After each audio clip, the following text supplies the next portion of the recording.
বিশ্বকাপ ফুটবল মানে ভক্তদের জন্য বাড়তি খরচ, ভ্রমণ, টিকিট, থাকা, খাওয়া সব মিলিয়ে ব্যয় দাঁড়ায় মোটা অঙ্কে। তবে এবার দেখা যাচ্ছে ভিন্ন চিত্র।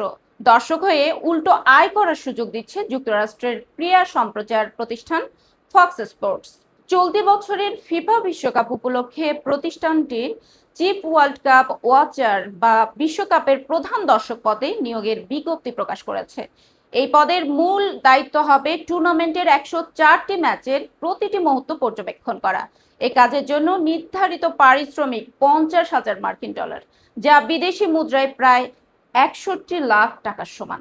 নির্বাচিত প্রার্থীকে যুক্তরাষ্ট্রের নিউ ইয়র্কের টাইমস স্কয়ার এলাকায় বিশেষভাবে নির্মিত কাচে ঘেরা বুথে অবস্থান করতে হবে।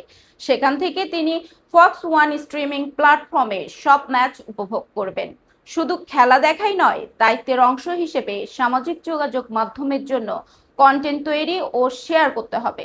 পুরো আয়োজনের লক্ষ্য হলো টাইম স্কয়ার দিয়ে যাতায়াতকারী দর্শকদের জন্য জায়গাটিকে একটি লাইভ ওয়াচ পার্টিতে পরিণত করা। ফক্স স্পোর্টস ও চাকরি বিষয়ক ওয়েবসাইট ইনডিড এই উদ্যোগকে গ্রীষ্মকালীন অন্যতম আকর্ষণীয় চাকরি হিসেবে তুলে ধরেছে। আগ্রহীরা অনলাইনে আবেদন করতে পারবেন।